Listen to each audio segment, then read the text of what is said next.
What did you think overall? I think best season in a very long time. I think if I had to say, I'd say best improvement from last year, Lando. Yeah. Biggest surprise would be Carlos. Who else? I'd say also, like, if you're saying most improved as a team, I'd say Williams. Yeah, definitely. They definitely brought strides forward. Yeah. But I'd say overall, like, we saw a lot of fighting at the front, we saw a lot of fighting at the back. It wasn't like there was obviously a massive gap. I think everyone saw the quality difference between Lewis and Verstappen and everyone else. Like, yeah. Consistently they were pulling ahead by like a massive gap. So I think now people have realized why Lewis and Max are as good as they are. But anyways, I think we can. They have, yeah. They've realized that the two drivers, they're just in a league of their own at this point. So it'll be interesting to see who can actually keep up with them next year. I would say, yeah, like performance of the season aside from the two at the front, you'd have to give it to. It's Lando, close between Lando and yeah. Carlos, but or Charles as well. He got kind of unlucky, but No, I think Lando is the best. Lando gets it. What about worst? Other than Mazepin, you can't say Mazepin. Probably Mick, maybe. I don't think Mick could like, have done much more. Gio, perhaps. Nah. I think that's the thing. I think Williams did incredibly well. Yeah. Maybe that's the thing. No, I don't think anyone did massively bad except Nikita and Mick Schumacher. I think they were the worst. Oh no, like worst. I might give it to like Yuki or Kimi maybe. No, Ricardo. Oh yeah. For the car he was in. He was lapped in Monaco. Why Lando? If we're looking at the car you're in, then I'd say the most disappointing. I wouldn't say he's the worst on track because he got a win and all of that stuff. Yeah. But I'd say the most disappointing for his car was definitely Daniel, because you're in a McLaren that can go win, and you consistently like you're not even making it into Q3. You're P16, Q2. Sorry. Yeah. I just don't get that. I don't get that. I'd say he's the most disappointing because I think everyone expected him to just absolutely destroy Lando. Yeah. And just Lando just owned him the whole season. Yeah, I think most disappointing I'd say it's like Mick or Nikita Mazepin. I'd say no one else kind of strikes me as done incredibly bad. But then you can't really blame them as much because the car was bad. So it's kind of that one of those things where you're. Yeah, I mean you can't blame Mick, but he did what he could. I'd say he performed as well as you'd expect him to, really. But Mazepin isn't exactly much of a benchmark. Yeah. I'd say like the surprising ones would be most improved as well. I'd say like most improved would be Lando, Carlos, but I'd say Nicky, like as in Latifi. His race pace has improved a lot this year. Yeah. If you watch him, like he's overall a much better. Like if you don't see him as a paid driver, you still get why he's in Formula 1. His racecraft is getting much better, and I see why they kept him going into next season. He would be a very good, like he's improving. Yeah. No, obviously, like I think George as well. He saw a lot of improvement in his racecraft. He had that issue where he always drops at the beginning, but I think that's more along the lines of his car is just like he somehow the car and quality, yeah. And then when the race starts, it's just his car is terrible. Everyone thinks he's not doing well, but realistically, he's doing the best the car can do. It's like Leclerc in Baku. When he got pole, he dropped behind Lewis and Max and the rest of them just because he outperformed the car. Yeah, I don't think there's anything else to kind of ask from him, and I think Williams as a team, I think they did incredibly. I think we have to talk about like what happened to Latifi after afterwards, like the amount of hate he got on social media and stuff. He deleted the apps straight after, like all social media apps after the race. He was off social media for a few weeks. He got death threats. He obviously a lot of abuse and stuff, and I don't think that's fair because what do you expect from a Formula 1 driver? If you're racing for last place, you're still racing. Yeah, the conversation that he shouldn't have been trying to overtake Mick and all of this because it was that's stupid. That makes no sense. You are racing. If I'm last, I'm still racing. Yeah. If last place don't race, what's the point of you just go retire your car? Exactly. It's Because that's the it's thing. dumb. If anything happens, you can jump from last place to points. If you're P15 instead of P16, you could be in the points if something happens. So I don't get the argument. Annoys me, and for him to get a lot of abuse like that, you obviously you could see it coming. Yeah, you could. Yeah, but any But abuse it's directed at disappointing. Latifi at the end of the race is stupid. I Any, think, obviously hate directed at Verstappen and stuff and Red Bull. In terms of what happened at the end, unneeded. Max just overtook and won. Like Yeah. the argument is with the FIA and Massey. Yeah, I don't think him or the team are at fault. I think they did really well to respond to the situation and put on soft tires and to get after it. What the FIA did there, what Michael Massey did there, was just insane. You know, he might have as well just added, like, wait, has Verstappen passed Lewis? No, plus 2 laps. Like, I wouldn't put it past him to like, here's add the 2 thing, so laps. people are actually saying, like, could it have been properly, like... Because the thing is, you've got to remember, like, this isn't them on equal tyres for end of the... This is Lewis on his one-stop old tyres from right at the beginning of the race to the end of Max on fresh ones. So he knows in his head...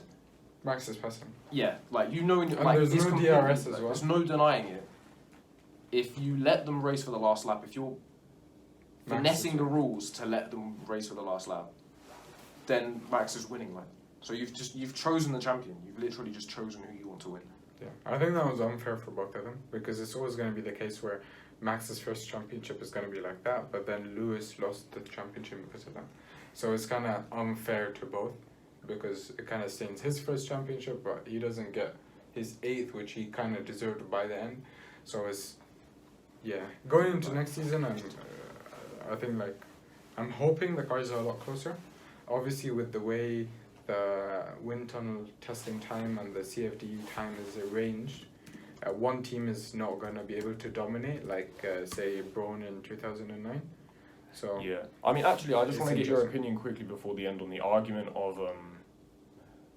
So, what they say is the idea is that you change the regulations, and that means that, you bring down the fastest car. It's not as fast anymore. Some other team finishes the regulations, and now we have different people at the front. But if you keep changing the regulations loads and majorly, I know we've got a budget cap now, but that's the maximum you're spending. The bottom teams will still be like a little bit under the cap. no, but If you it was set for like the lowest team was spending 140 million, I think. So But it's the basic- cap's like 165, isn't it? Yeah, but that's almost the same. Yeah, but the thing is, if you keep changing it, more teams will be able to invest their bigger money and resources into next year, and then the next regulations and the next regulations. But then Surely, if you just don't change the rules as much or as majorly and as often, then the one teams team- will end up catching up, right? But then the problem is if one team has an advantage, that's what happened with Mercedes, is Mercedes is gonna lead and then it stops developing early and focuses on like the small regulations for next year and has already got a great car. And so that's the issue that comes up. Obviously new regulations, the difference, Mercedes' budget in the previous years used to be, how how much it was? No. So Is it? the last wanna say team no. was 120 million. Mercedes used to spend 400 million. Oh, that is the number I had in my head. So you're comparing 400 million to a difference of 20 million. It's a difference of 20 million is nothing. That's Yeah, Lewis's- yeah. That's literally the difference in that and that is literally like half of Lewis's salary. So it doesn't Oh, make yeah, a it difference. is. It doesn't make a difference. But like when you look at it from the sense of Mercedes had like 300 million on their opposition. Obviously they're going to be way better because they can spend way too much money on their car. That's not going to be the case from next year.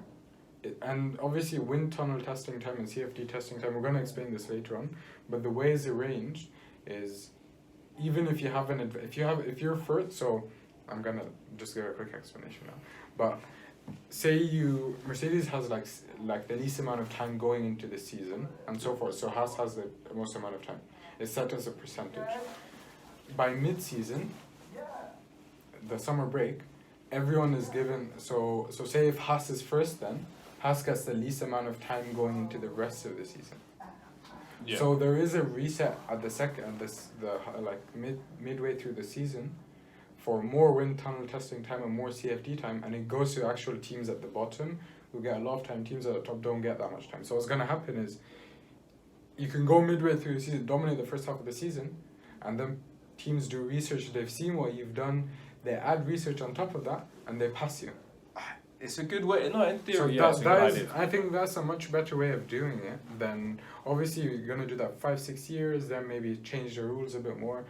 That's a way more interesting, and this is a better system, because now the what Mercedes used to do is by mid-season they're developing next year's car. They've already developed this year's car. Yeah. So far they can't do that this year, because by mid-year the other teams have like extra time on them to develop this year's car. So unless they're gonna give up this year's, there's no way to be able to dominate the second half. It's not guaranteed. They're gonna actually have to invest that time in this year. It's a good dynamic. Yeah, So essentially, you don't get teams going midway through a season developing next year's car. That's not gonna happen. They're not going to be able to do that.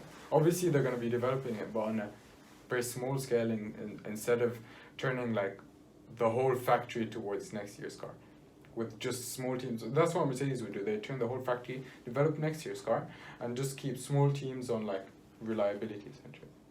That's not obviously fair to everyone else. But Yeah. that's the way we've gone off topic on your time. We have, and just one last thing actually I wanted to bring up. This brings us one step closer to having. No, it can't focus. I try focus it. This, if you have not seen this, is tuned. I will link the episodes below. This is what McLaren said in 2012 would be the cars in 2020. It's a floating bar of soap with a rear wing.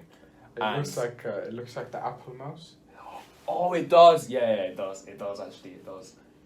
This is so sick. But yeah, that is Lewis Hamilton and Jenson Button in what McLaren thought would be the 2020 car. Obviously, they've made It's a more joke. realistic concept cars. This is a joke car, but still, with the simplification of the aero rules, all I'm saying is the cars are one step closer to looking like this. That would look sick, you know. The cars would look good. Bro, they're floating and stuff. That's the Mazepin, thing, 2032 world champion. That's the future. Is gonna be like a hover car instead of like tires. Imagine. that would- Pirelli are gone from the sport. Yes, that's the way to get rid of Pirelli, is to make the car like a hover car instead of a car. That would be actually something. You don't have any downforce and no turning speed anymore. So Nah, you see this? You see the amount of development that's gonna go into this?